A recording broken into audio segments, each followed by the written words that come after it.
That's right. Give Hope a call and let her know that you listen to Boston Praise Radio and TV and Boston Black News. I'm Pastor Bruce Wall, and I'm going to be with you for the next hour.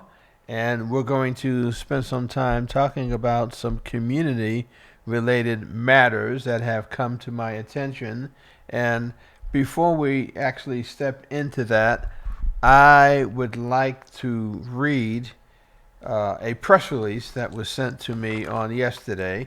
It came from the District 7 Advisory Council and the Black Local Organizing Committee. Let's read. The title is Community Condemns Violent, Racist, Islamophobic Comments and Threats Directed at a Roxbury City Councilor. The date is June 27th, and it says there's going to be a press conference on today. Location 392A Warren Street in Roxbury, and the contact person for the press release is none other than my good friend Louis Elisa, and his phone number is 617 980 9522. 617 980 9522. We call on counselors to stop the rhetoric and gaslighting. Words matter. On Tuesday, June 27th, at 1 p.m., concerned members of the city will gather to condemn the recent spike in violence. Calls, emails directed to City Councilor Tanya Fernandez Anderson. Quote, Black men of this community will not tolerate such despicable, violent threats, phone calls, emails directed at any of our public officials, especially women. Period, stated James Mackey, community activist and social commentator. Quote, every public official should expect a certain level of discord, tough rhetoric from time to time, stated Priscilla Flint. Quote, but this is way over the top and must be taken seriously.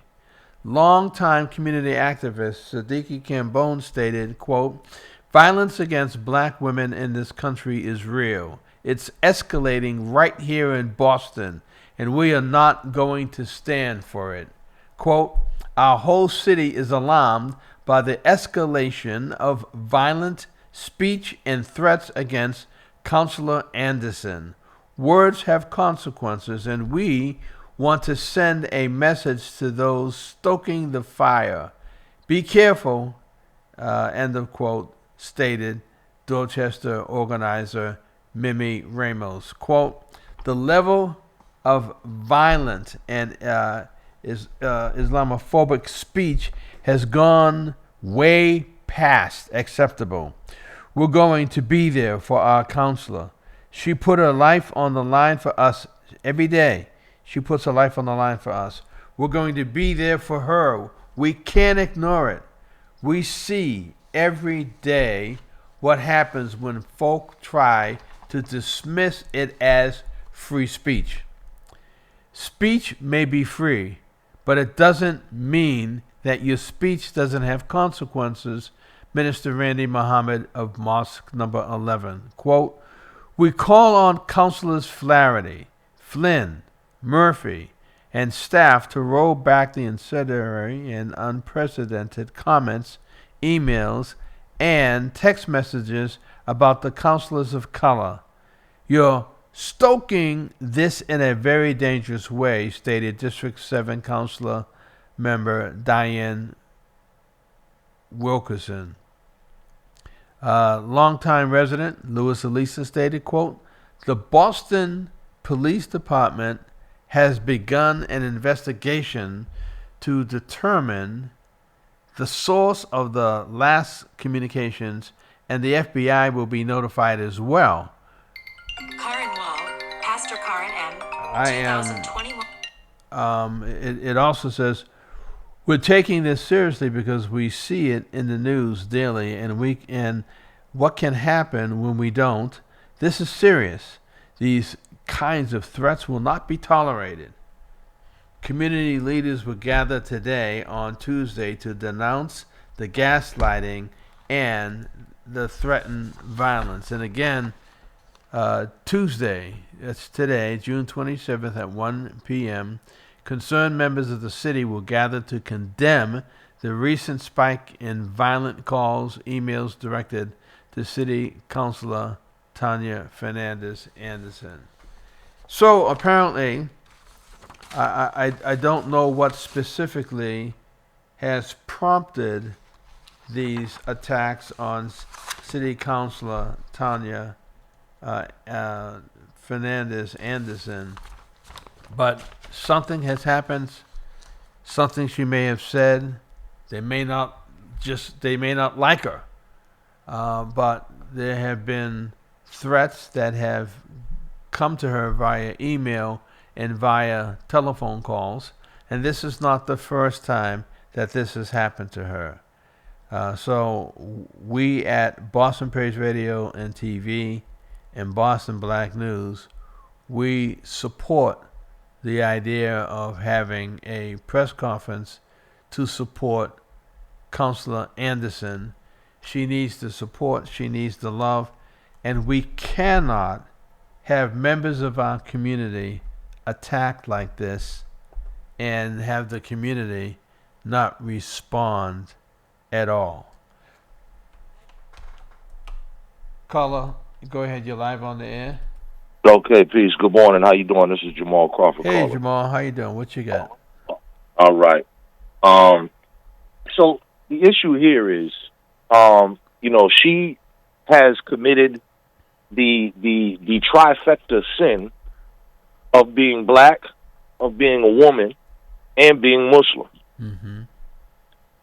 And it's just a lot to take for this very fragile white community here in Boston. You see, they're just now getting used to, a black city councilor, or a majority of people of color serving as on a city council, or a woman city councilor or whatever. Yeah. But to now have one that is black, woman, and Muslim, mm-hmm.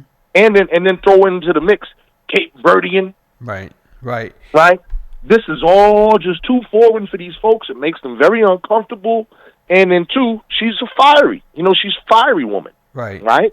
So she speaks passion, and a lot of times, obviously, this is just the political part. This is the part to be expected. Just that a lot of time her views and stances that she takes goes against what that other group wants. And so it's just like, if Obama came back and now it was going to be Trump versus Obama, you would see that same type of thing, because the Trump people are never going to, get along with the Obama people, and the Obama people never going to get along with the Trump people. And so sometimes in Boston it's like that, where her politic is a progressive politic, and so that old school is just never, ever, ever going to accept, her, what she says, whatever, and her colleagues as well. Julia Mejia is, kind of in that same boat. Correct. Not as controversial because she's not Muslim, but, certainly she gets flack for being Afro-Latina, certainly gets flack for her positions and whatnot. And this is where I say that's the part that's understandable on the positions. Well, this is the part where we have to do something about, though. When these people go above and beyond all of that. See, it's okay to say, I disagree with so-and-so. I think that policy that they did is stupid. I don't think they're informed on this issue. All of that is in the ballpark. But this is not the first time that Councilor Anderson has received threats. This has been ongoing with her. And not for nothing, if you really do the science on it, it's most of the women. Kendra Laura had reported receiving threats. Julia Mejia has received threats and whatnot. Now, it would be interesting, and maybe you should ask Brian Worrell if anybody has threatened him. Sure. You should ask Tito Jackson if anybody has threatened him. Mm-hmm. I know Chuck used to get threats, but once again, that was more on the political sphere. Sure. But it's just when people cross the line now and they go beyond, I don't like you, I disagree with your stance, I think your positions are stupid, and then now they go into, I'm going to be outside your house. I know where your kids go to school. Right. I'm going to beat you up, or I'm going to kill you, or what. Now that's a bridge too far. And now those type of things really need to be investigated thoroughly. And because of free speech, we've allowed, and social media, a lot of people have been able to get away with verbal murder, so to speak. Yeah. And there needs to be more penalties. And if you read the comments in the Globe articles or Herald commenters, you know, this is that ilk of people. Right. Those comments are extremely negative, and people are hiding behind. They may not be using their real name, but I've read those comments, and they are depressing. And that's the same thing. So if Councilor Anderson gets a death threat, Yeah. these people are not signing it. Joe Sullivan from 52 Smith Street. Sure. Right? Sure. These cowards, they do what they do, and they send it anonymously, or they send it via computer, or whatever. Pardon me. Which to me is also an admission of guilt. They know that what they're doing. See, because I could write a letter critical of any city councilor, send it to them, and sign my name to it. Right. Because I know that what I've said in there is not bombastic. They might not like it. They may disagree with it, whatever, but it's going to be solid. But when you write a threat, you know you're doing something wrong. Right. So you don't sign it. Right. Well, we have another call, but there's another thing that I wanted to bring to your attention in talking about this. Let's take the caller, then I'll bring the other thing in. Caller, go ahead. You're live on the air. Good morning. This is Priscilla. Yes, ma'am. Hey, Jamal. Peace. Good morning. Good morning. So give us more insight as to what's going on and why you're having this press conference. But I also want to talk to you both about what happened in South Boston yesterday and their response to what happened in South Boston.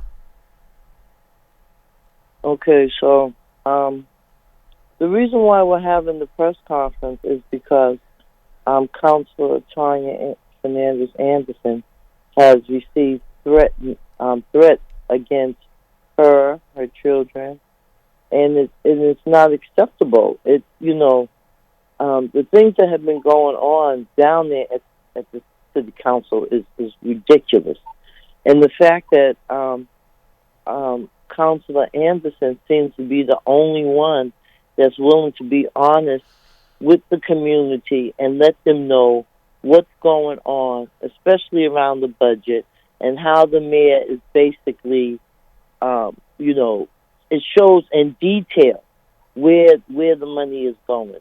And so I believe that some of the reasons why the mapping have been messing with the map, trying to change it. I mean, the fact that Michelle Wu would take Orchard Park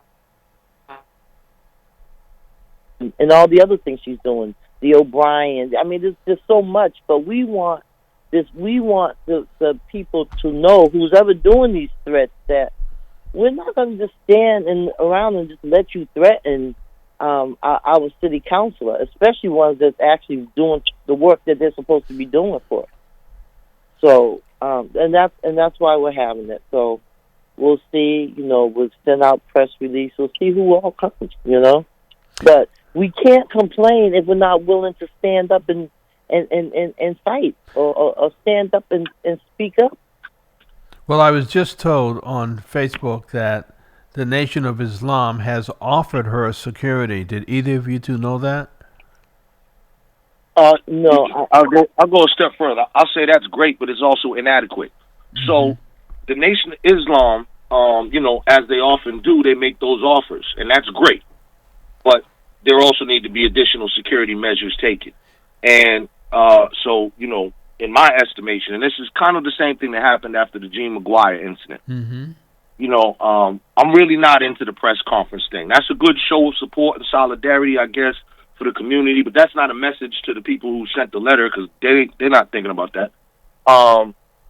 For me, it's like what we need to do is come together and create a security plan, not only for Councilor Anderson, but for all of these, particularly women, who often are single, attending late-night meetings. I mean, I've had this conversation going back to Diane Wilkerson. I had this conversation with Ayanna Presley and encouraged her to get security. Ayanna kind of listened, and she married security. So, we need to think about it, though, I think, from a wider lens. And oftentimes we're very reactionary when an incident occurs, but we need to create a plan to prevent whatever those people think that they're going to do. That's number one. But then also to put measures in place for when this happens again, not only to her, but others. And as I said, I'm very curious because to my knowledge, with the exception probably of Chuck and Yancey when they were in their political stuff, it seems like the majority of these threats are concentrated on women in elected office. Priscilla, do you know how the threats have been coming to her? They've been coming by email. I know that she had gotten some phone calls. Emails, phone calls. It's a shame because I do agree with you, Jamal, that we do need some type of plan. But who do we go? I mean, where do you go? You said that the nation they're inadequate. So do we go? No. I did not say the nation is inadequate. I said the need that is inadequate in and of itself. Like a safety plan can't just be the Nation of Islam providing security. It needs to be more than that. Oh, okay. But in the meantime, right? So who else is going to support the Nation of Islam and protect? So for instance, myself have been on. Okay, for instance, like when the Gene McGuire thing happened, some folks did a press conference. Myself, I went looking and did a search, an investigation. So for those who are willing to, do something, different that requires a little bit more brain power, we can do that. Charles Ogletree went missing. Everybody was in a panic. Me and Cornell actually went looking. So if we want to find this person, first of all, when you say the things are coming through email, I know at least one of the threats came through the city of Boston's website through their contact form. I can tell you as a tech person that they could get that person's IP address in about 2 seconds. Right. So the city of Boston tech squad should already have that person's IP address. And unless they were trying to be a wise guy and they, sent that email while they were at a library or, something like that can't ultimately be traced back to them so easily, they're already going to know where that computer is. Right. Well, we just received a text from City Councilor President Ed Flynn, and he said, "Hi, Pastor. For the record, when Councilor Fernandez Anderson texted me she was receiving threats over the email, I immediately notified the Boston Police Commissioner Cox and the City of Boston directly. I asked that this be investigated immediately and talked to the Boston Police Commissioner Cox, and he confirmed it is being investigated." So Council President Flynn, since we know you're listening now, let me make these further suggestions. First of all, good morning. But further suggestions. One, as you know, this is not an isolated incident. So not only has it happened to her before, but as I mentioned, some other members of the council, Julia Mejia, Kendra Laura, even from city councils past, there have been threats. And I think what needs to happen, number one, is yes, you did the appropriate thing by going to the police and all that. But the city, as you know, has a tech department, the IT department, do it. And all of these threats immediately need to be identified with the IT department. And then also as well, and I'm sure the police do, that's the first step they do, but it would be nice if you could order that as well from the beginning. Also, considering what we've seen in the press in the past month or so, where there was some very disparaging comments about city councilors coming from within City Hall, right? From a city council computer. So I don't know if that computer has been identified, what office or hallway or whatever that is in as well. But I think that there needs to be more done internally in the City Hall about identifying threats from within or external threats. So a combination of the Boston Police Department and the tech folk at Boston City Hall also doing some work. Because basically if that person is found to be an employee, particularly, let's say they're an employee and they did it outside. That's one set of penalties. Let's say they're an employee and they did it inside from City Hall. Well, then that opens a whole other can of worms. And either way, that person should be subjected to whatever criminal penalties there are. But also, too, that person should, if they're using city equipment on their job time and all that should also, obviously, they would lose their job, I would assume. But that may also affect, pension, any kind of breach of conflict of interest rules or those type of things. So that could have a really lasting and damaging effect. And also, too, we have to wonder if this is coming from other people in our community, like law enforcement perhaps, or anybody else. So it has to be investigated thoroughly from the city side, and actions have to be taken both from the city and also through the criminal law enforcement sources. Okay, so the council president, Ed Flynn, said yes. The city of Boston, IT, he agrees that IT needs to be involved, but he says they are involved. That's exactly who I notified when I notified Commissioner Cox. I agree. So, Priscilla, do you have any designated speakers for this press conference today? We don't have no designated speakers. We will probably discuss it before.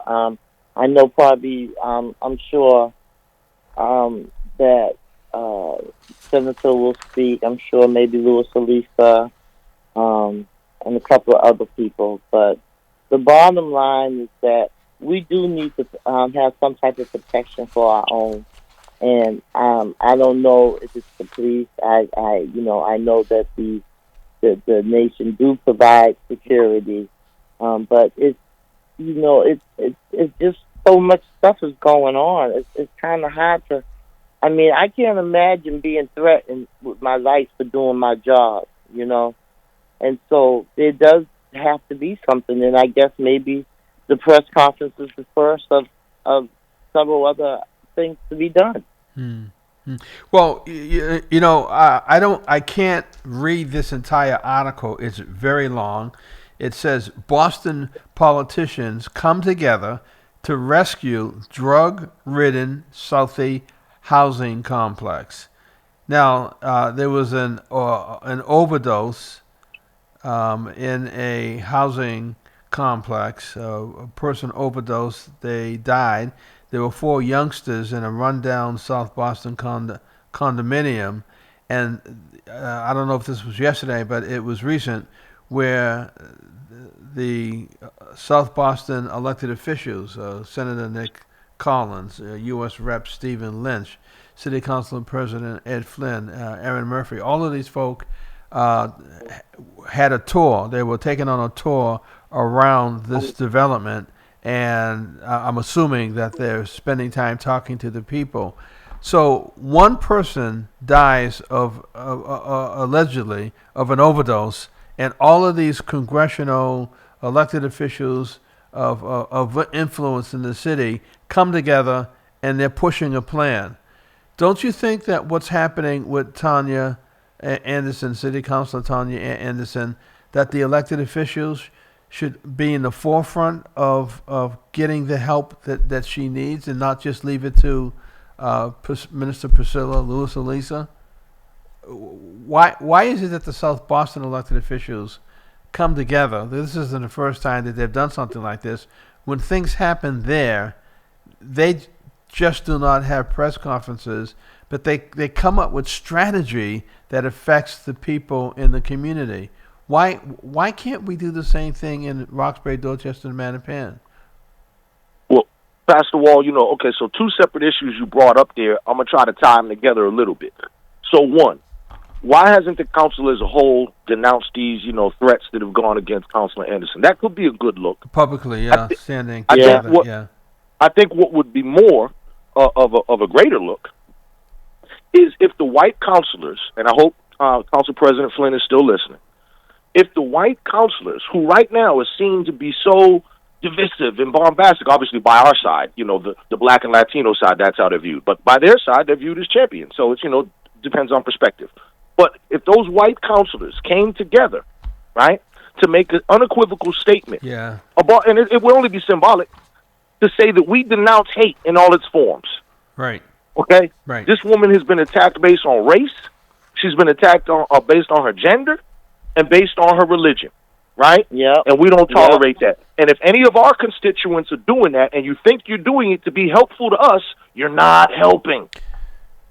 Well, okay. I think, that's good. What's your second one? I want to go back and talk about the first one, but what's your second one? Oh, did you tie them and the second together? one, in terms of what happens, in our community with the drugs, because I thought about this, because it actually, I was very upset. It burned me up. Because last week's banner, you'll see there was a big senatorial tour down Nubian Square. Okay. Right? Liz Miranda led it. Okay.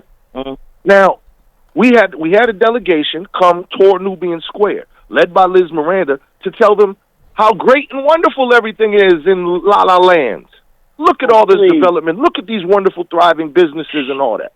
Meanwhile, you got people sleeping, living on Ziegler Street. I mean, that's what I'm saying. on. So there's at least 2 overdoses down Nubian, probably a week. Much to Siddiqui would disagree with that, but I've seen it. Okay, so in any event, multiple overdoses in Nubian Square. We get politicians who come to tour, but when they come to tour there, it's the happy tour. It's the trolley. It's the we do the dance. We buy back the block. We do all these things that are like parties. We just had Juneteenth. Everybody shows out, but when it's time for a crisis, ain't nobody there. So the thing that I can give credit to the South Boston politicians about is they don't play about their community, even though their community has changed. Some people would say, oh, well, they're just, subservient to the voters there. Well, that might have been back when it was all, Irish and all the old school Irish moms were still there and all that. But South Boston ain't the same South Boston. It's changed. Okay? No. And they still represent it with the same fervor that they did before. So I'm going to say that they see civics in a different way. And in my view, I believe that white politicians are often, because they don't have the same societal, cultural pressures and all that, they actually view political or political office as being a public servant. I believe that many of our people view it as a way to come up. And it's tied into too much ego. This is why we do so many awards and banquets and picture taking and all this. And meanwhile, folks is not busy with the legislation and getting things done like we should be. I think in many cases our focus is wrong, and that's why we tend to focus on the party rather than the problem. And so that's my 2 cents. I like that. Minister Priscilla, what do you think about the white members of the Boston City Council standing with Councilor Anderson and denouncing this? They should, but will they? I don't really have a lot of confidence in the white politicians helping us. When you look at the redistricting fiasco, that shows you right then and there. They're not really ready to come and support and help us. Hello? Yeah, but when a fellow councilor is being threatened like this, the children are being threatened, they're being threatened, it tips it over. And even though there's tension around the maps in the federal court case, there's a time now for the white elected councilors, not just the councilors, there should be other elected officials coming together and saying this has to stop. And I appreciate what Jamal said with making the comment, if any of the people who are my constituents are involved in this, you're not helping. Right. That needs to happen, and maybe that's a call that can come out today at the press conference, or a direct phone call to City Councilor Ed Flynn, President of the Boston City Council, and asking him if that is something that the white elected officials or city councilors can do together as a community. Well, Pastor Wall, too, this is why it's important for me, in my revolutionary work that I've done over the years, contrary to my, how I'm viewed by many, if folks have really followed the work, what I strive to do is find points of commonality. And so that even when I'm in a debate or arguing a point, obviously, with an opposing side, I try to create an argument that they can no longer argue with, right? And that way, if you come with your game so tight that it has no holes in it, they have to be like, oh, wow, that's a good point. And that's how I've won over the years, even though it's, taken a long time on some of that stuff. It's not always quick. But here's a couple of things right now, because this is very similar to what Trump coulda, shoulda, woulda did if he was a sane person, to thwart some of his followers who were going a little cuckoo, ballistic, right? yeah. He could have intervened in that mindset that led to January 6th, Sure. But he chose to throw fuel on the fire instead of say, "Hey, y'all, chill out," right? So this is that type of moment, even though none of the people are involved are as crazy as Trump, thank God. So right now, yeah, it could be a time for the white counselors, so to speak, and calling them the white counselors is even like it's all weird. Everything is just based on race. Yeah. But this is a perfect time for. I'm saying this is a perfect time for those folks to show their humanity, right? Beyond all the rah-rah and all the brouhaha that's going on, to just stand up on a human principle. And this is also, too, why you may know that I have put forth the thing about, Albert Dapper O'Neill and the Jim Kelly Bridge, right? Yeah. Jim Kelly Bridge is more difficult because that's a state thing and all that. But Albert Dapper O'Neill was right there in City Hall, right there in City Council. Yeah. And he is a symbol right now of that thing lasting, right? And I think that this is another beautiful opportunity for the white councilors. And I know me and Council President Flynn have already discussed. He agrees with me. I also encourage you, if that could happen tomorrow, Wednesday, at the next council meeting, that'd be great. Let's move. But there seems to be some agreement to remove Dapper O'Neill because of his statements to black people, Asian people, Latino people, gay people, women, right? So now, if we can do that, that's another point for humanity to show that we can come together on some issues. We're not going to agree on all of them. But where our humanity converges on similar points of agreement, that's what we have to capitalize on, I believe, to begin to build those relationships. Because Ed Flynn is a good example, in fact. He's the son of Ray Flynn. Yeah. He comes with historic baggage. Okay. Yeah. There's people still mad at Dad. Okay. Right. But the black community still, we're so gracious. Right. Michael Flaherty, seen by a friend to some, seen as a foe by others. Right. But how many times has Flaherty been on Boston Praise? A lot. Yes. Yeah. A lot. Do we get invited to the Irish radio stations? Heck no. Right. And so all I'm saying is that in Boston and in most communities across the country, you will see that the black community has extended open arms, even where harm is done, where the white community still remains closed-fisted and arms folded, very, very tight. And I think we need to break some of that down for them to realize a little bit and recognize their own humanity so that they can come to the table and we can talk turkey. Right. But you know what? If racism, if they really don't care, if they're really racist in their heart, then they're not going to do it. I mean, I don't really see them doing it because it's not in them. It's not. I don't believe anybody on the city council right now is a hardcore racist. That's just my personal belief, right? And obviously I don't know what they do. They might go to Klan meetings on Sunday for all I know. What do I know? But by my own estimation, I do not believe any of the white councilors that we currently have to be stone cold racist, right? Now, do they exhibit racist tendencies? Sure. That's like we live in America. Most people do. And what I do believe, though, is that, and this is from my past experience, I remember Walsh called a big meeting and brought all the big wigs to talk about race, and it was who's who of Boston, from electeds to, rooms smelled like money, developers and all this. And what I really realized is these older, particularly men, 50 plus, they really don't have a grasp on world history. They really, just like we were lied to about our history, they were too, right? And so I think that much of what the problem is how uneducated people are about each other's cultures, traditions, and how uneducated people are about racism. So it's almost like we go around calling people crazy, but we haven't diagnosed them. Mm-hmm. So let's not call people racist until we get an actual diagnosis and we can determine if they are actual racists or not, because until we do that, it's just like we start calling everybody crazy. Well, but Jamal, you said they have racist tendencies. So what? So explain that. Okay, so Dick Gregory said, if you were born in America, everybody in America has white racist tendencies, including black people. We were born into a structure, right? That for instance, in the black community, the light skin versus dark skin thing. Right? And where does that come from? That comes from a mindset that's outside of us, where now we've inflicted an inner colorism, which is a variation of racism, on ourselves. Mm. Right? And so those types of things, we all function with a racist mindset because we all live in a racist society. We all have money in our pocket, hopefully, and all of those bills have slave owners on them. We don't throw them away. We don't be boycotting that. We don't burn that, though. You ain't going to burn that George Washington. Well, listen, Right? listen to this. Council President Ed Flynn said, Pastor, this is what I posted on my Twitter last week.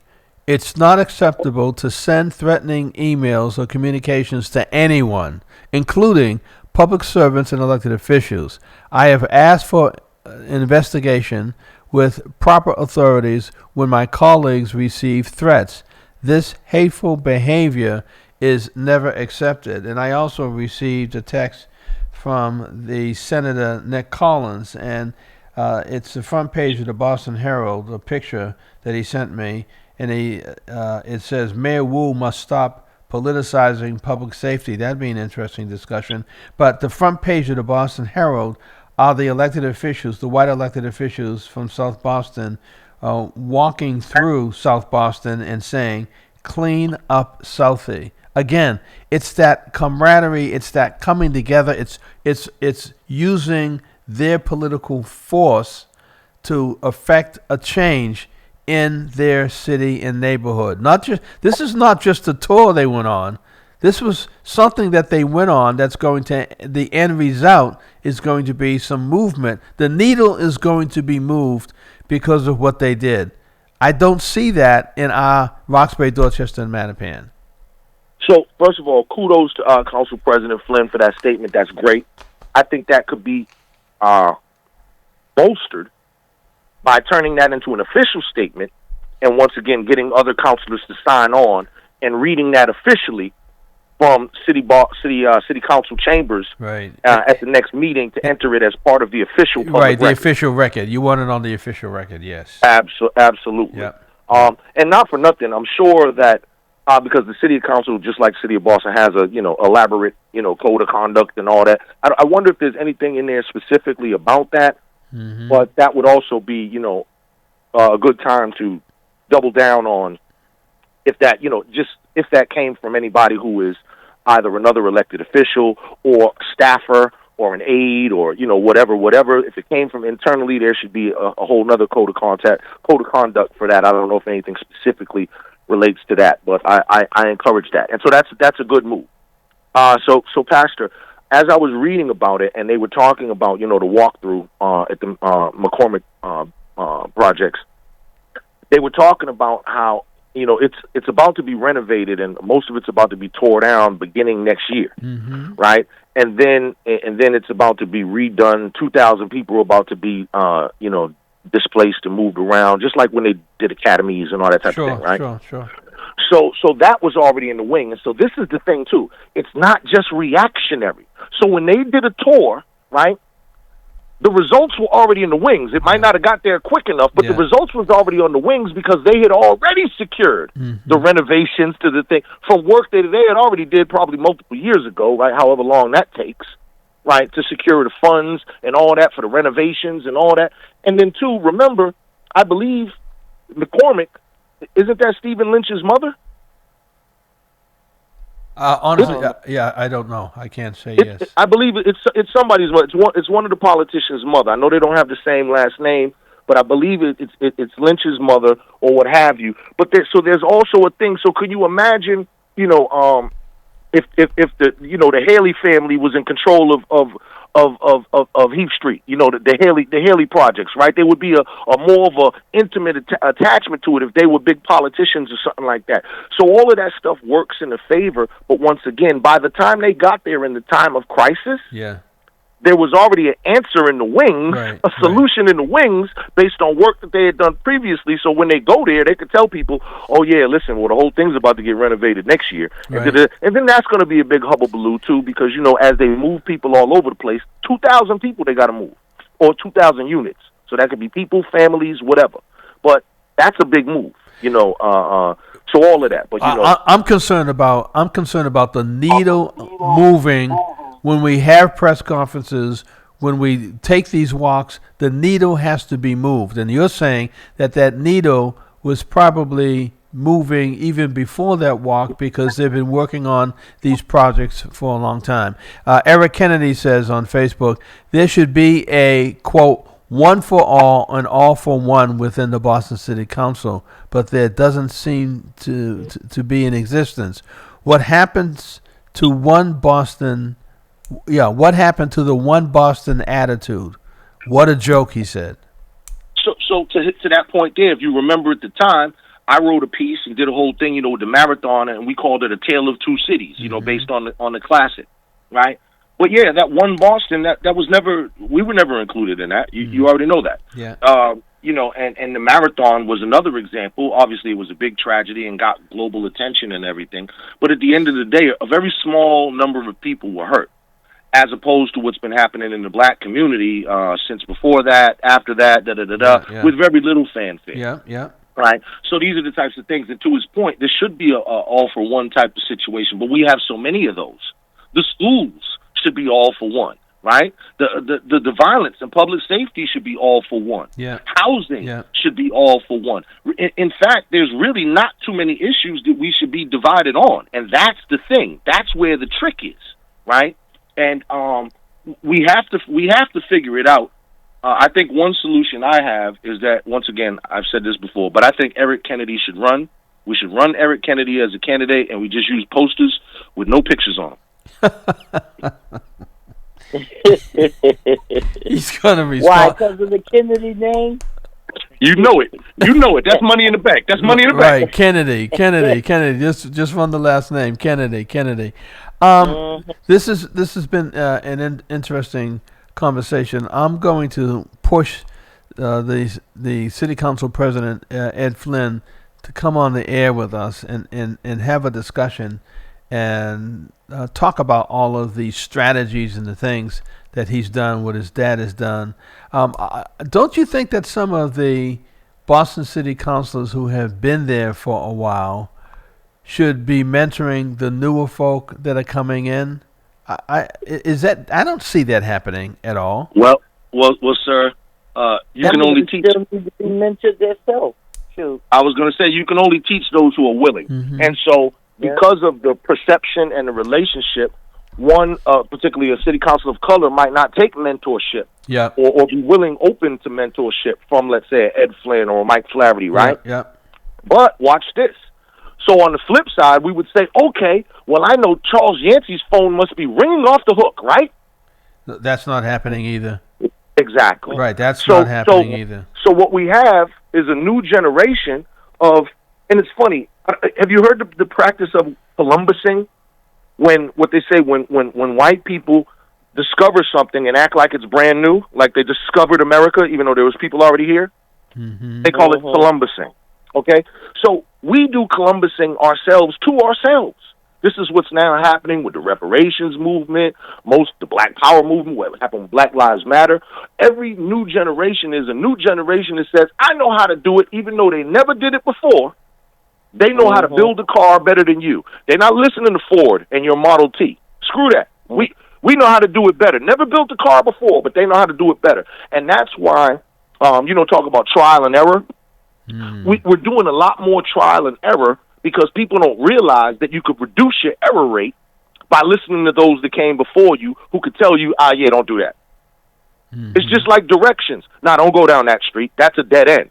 And then you're driving with your kid and they don't listen. I'm going down there anyway. Then they drive a little, it's a dead end. I told you that.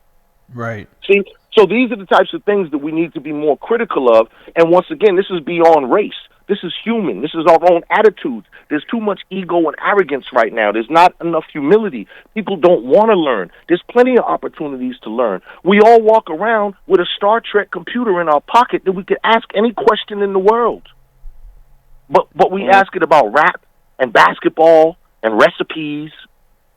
You see what I'm saying? Right. So a lot of this is an us problem. That's true too. Well, Priscilla, we have a few more moments. Again, let the audience know what's happening today, the time and where and why. Okay, so at 1 p.m.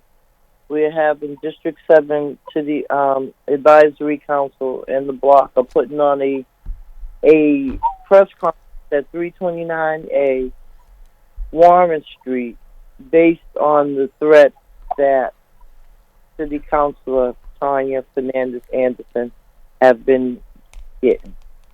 And we need to be able to protect our own. And so we're going to start with this and see what happens, later. Okay. How can we get the city to listen? How can we get we can't make anybody do anything. But at least if we show solidarity, if we show that we're behind our city councilors, maybe eyes will open, maybe people will think different. Because that's what it takes. It takes a whole different mindset to really make change and to advocate in the fight for change and to make it happen. So we'll have to wait and see. I know, there was a press conference last week, the week before last, and all the people who showed up was me and Siddiqui and Sister Dora, and and so I don't know where people's minds are. I know there's just a lot going on, and those of us who are out here trying to do the best that we can in supporting and working with our community, that's because that's what we know. So, I would hope and pray that folks will come out and support. Because we can see what's going on. We can see why they're targeting her. So we have to wake up and come together. I don't want to hear nobody complaining about nothing. Do you vote? Have you attended a community meeting? I mean, now you don't even have to get out your house to go to some of these meetings. They're right on Zoom. Mm-hmm. So, yeah, but hopefully people will come out 1 p.m. at 392 Warren Street, right across the street from the Y, on the corner of 7 and Warren. So, Eric, you may have just answered the question before I give Jamal his final word.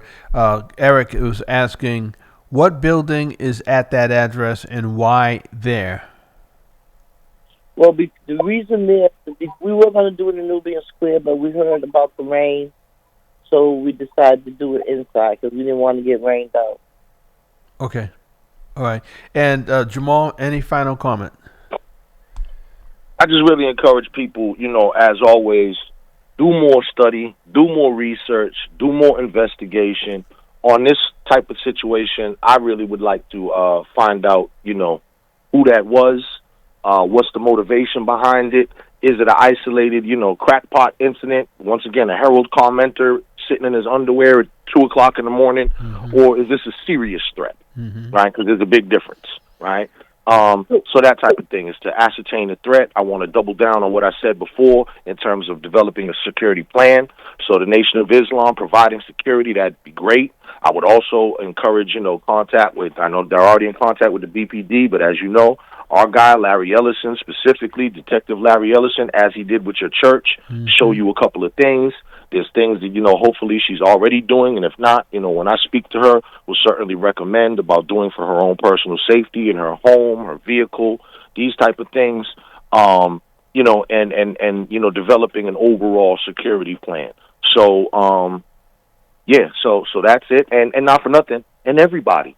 If you an individual in your home, you need a security plan. And as y'all know, I've been threatened a bunch. Yeah. Even recently, by some pretty, I guess they would call themselves prominent figures. So it is a serious thing. It needs to get addressed. Everybody should have a security plan because at the end of the day, nobody's responsible to protect you and yours but you. But you, that's right. Okay, my friend, Minister Priscilla, thanks for being with us today, and let's keep it going. God bless you too. All right. All right. Have a blessed All right, peace. Okay, bye-bye. Peace. Well, you've been listening to Jamal Crawford and Minister Priscilla Flint Banks, Eric Kennedy on Facebook, and City Councilor President Ed Flynn on Messenger. And others were also weighing in, I'm sure, on our other web pages. We'll continue this conversation. We'll follow this up. We'll talk to Minister Priscilla and find out what happened today, and we'll get the information to you as quickly as possible. I'm going to sign off because coming up in the next few minutes will be the Three Young Men right here on Boston Praise Radio and TV and also Boston Black News. Stay there. Do not go anywhere. In a few moments, I need an engineer in the studio helping us to set all this up. I'm trying to now turn us off of all of the social media so that we can go to our next broadcast. So I am doing double duty here in the studio. Stay there again. Do not go anywhere. We'll be right back on Boston Praise Radio and TV.